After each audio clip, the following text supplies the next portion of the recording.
Guys, I'm open. Nope, there you go. Oh, man, pass I'm giving. 3D, that's the first pass I got. It was from 3D. It wasn't even Isaiah. We talked about the point guard. All right, we're back here. Basketball, Right, he didn't know one-on-one. No. Open court style. We talked to Isaiah as the point guard, but now I want to talk a little bit about two of the most versatile guys that I had the opportunity to play against. And we're going to talk to Steve Smith and Grant Hill. So you other guys.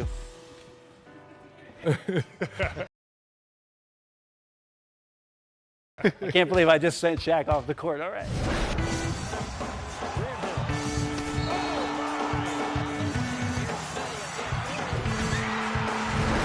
You guys were switchblades when you played.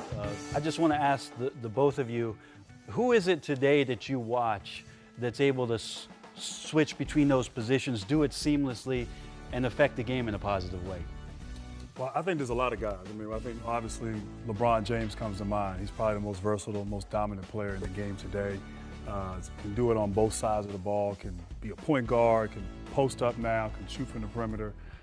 Really just in terms of versatility and being able to have an effect on the game in a number of different ways, without a doubt, LeBron James. Yeah, I totally agree with Grant. It's a guy that can play the point on both sides, defend and offensively. Then obviously he moves to the 2 and has a 3.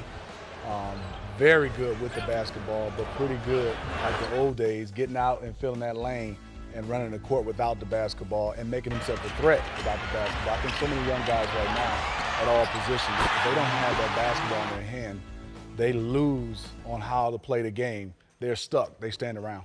Well, it's interesting that you mentioned transition, Smitty, because when I start to think about what it was that made Grant really, really extra special, along with all the things he did in the half court, was his ability at his size to rebound, take it out in the break, and put pressure on you defensively. So, Grant, if you would talk to us a little bit about your mindset with regards to transition and about what you and I talked about, 2 phases of your career in transition and how important that is in today's game. What I would try to do, at least with the fast break and in my Detroit years, is I would go in and rebound. And defensive rebounding to me was how you started the break. And at the small forward position, once I would get it, I always felt those first 2 dribbles, those first bust out 2 dribbles. Now I'm beating all the 4s and the 5s on both sides of the ball. I'm beating him down the court. I'm coming full speed, and I'm making him make a decision. If he stops me, one of you are open. If he goes back, then, you know, if he goes a little further back, I may. The young Grant Hill. The young Grant Hill. The young Grant Hill.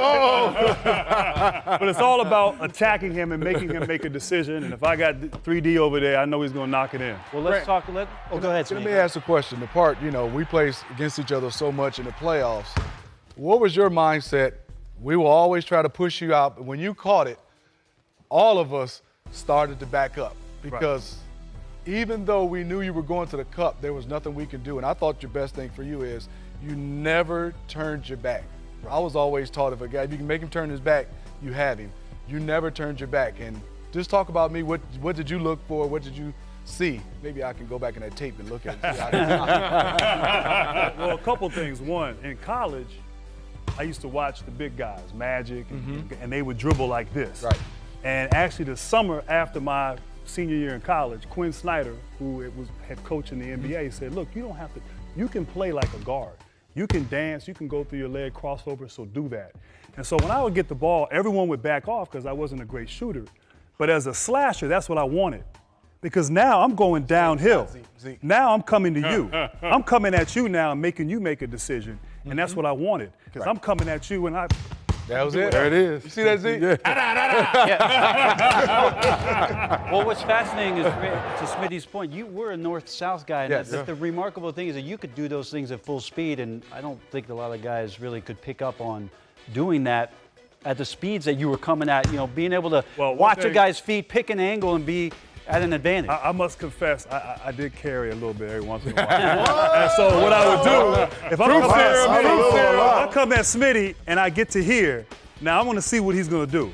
If Smitty's going to wait on that crossover, then I'm going to keep going with a little hesitation.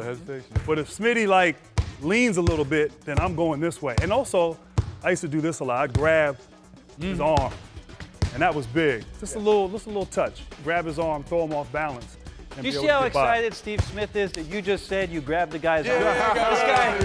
This guy was the David Copperfield of all those moves. That's true. More magic I might have moves. learned it from him. You might have. Well, phase 2 for you, Grant, was that not leading the break, but then your later years from playing in Phoenix was running the floor. Right. How much of an advantage can you gain by not having the ball and being a floor runner? Well, I mean, I think you got to have a point guard who will make the right pass to you. And I played with Nash in Phoenix, and he was a guy that wasn't afraid to try things. And so, you know, when you got Amari Stoudemire and Steve Nash and Big Shaq, you know, the ball's not coming your way a whole lot. So if you want to get touches, you better get out and run. Yeah. So the same principle, though, when the ball would go up, just take off. Just take off running, run the court hard, and you have to run every time. It's not, well, I'm going to run this time, and I'll jog up the next 2 or 3 times. It's a habit where every time you're running, and you may not get it, you may open up an opportunity for a teammate, but the running teams are the teams that make it a habit every time they run, and eventually you wore a team out.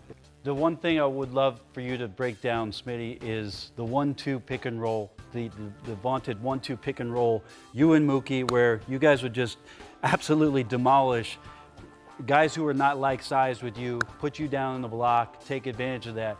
You can grab Zeke and Reggie. I would grab run Zeke through and Reggie. Some 1-2 pick and roll on the elbow. So Reggie is being Mookie Blaylock with the basketball, and I got to give a lot of credit to Lenny Wilkins. My whole thing is if I'm setting a pick and roll on a 1-2 screen and roll, he comes off, and you're right, I like to grab, so we can force the switch. And then for me is, and I know a lot of guys, especially the big fella, I learned from this all bigs, I never just ran down and post. My first thing was to try to punish. So I'm trying to hit. So I'm trying to hit. I don't know what you're talking about. The whole thing was, come here, and most guys' first thing was, let me go fast because I got a small. But for me, what me and Mook always talked about, let me make Isaiah play. Let me take Isaiah's leg. Isaiah coming. Now, Grant, you come down. And then we used to do this. Throw it back in, Mook.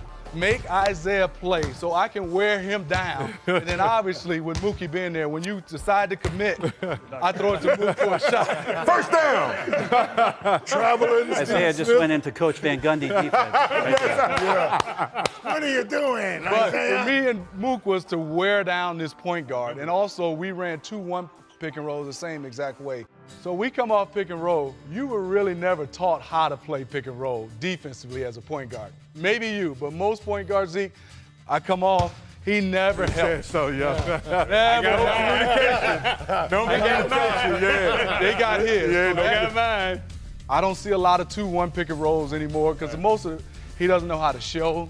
He doesn't know how to slide and get under. And then the last thing for me, like I was saying, chasing these guys was not my forte. So Gardner, Reggie Miller, the only way I could try to have an advantage with Reggie was try to post up. And I think and everybody, I post up a little bit different. They tell you go here, but if I'm here and Reg started to push me out, I'm gonna end here. So I was always taught from the late Johnny Golson, I'm gonna try to find his chin, and I'm gonna ride him here and grab my shorts and post here. Now when I catch dirty it, coach, man. come on now. Once I catch it here, Right. Red's got to make a decision. If I go here, and if he jumps, I'm jumping into him. And he was the best. I think nowadays a lot of people don't understand is you don't have to shoot. If Reg plays great defense, you got to jump into him, but you got to like contact to post up as a two-guard. Smitty, you used to get it like sometimes in the mid-post, and you didn't know as a defender, it was like, don't leave Joe Dumars on an island against Smitty, the height differential. Well, and so I never knew yes. when to come. because And that's you why I weren't- go back to Isaiah because I think eyes was, I'm always looking at you and understanding. Reggie's different. He's 6'7", 6'8". Right. So there's no just shooting over Reg. What's But up? if it's 6'4", I'm looking at you, right? I can get Joe up. Well, maybe not Joe. He was pretty good. Most you Sorry, Joe. Sorry, Joe. Smaller. You said, Joe, that's not right. Joe. Lindsey Hunter. That's Lindsey Hunter. Yeah, Lindsey. There you Little go. Lindsey. Lindsey's Yeah, pretty little good, Lindsey too. too little. Because I'm here. If I can get him up, but I'm the same thing as Shaq. If looking you at- coming, I'm coming. I'm coming here because I had passing ability. That's all I really wanted was to bait. Steve, I know a lot of people talk about you in the post, but I want you to explain the herky-jerky move. I mean, a lot of guys are going to remember you from playing in the post, but I remember that go-to herky-jerky move that people somehow went for and you got open every time. You explain how and why that move? Well, I think the first thing is, obviously, guarding Isaiah, most two guards don't get this close. So give me a little space, Isaiah. So I was always taught, right, the one thing, if you're dribbling the basketball, none of us has seen a guy jump while you're guarding. So if I'm here and I jump, but when I land, that was your eyes have never seen anybody. You're playing basketball and he jumps and then you're gone. A little bit of a carry, Grant, like you. Finally.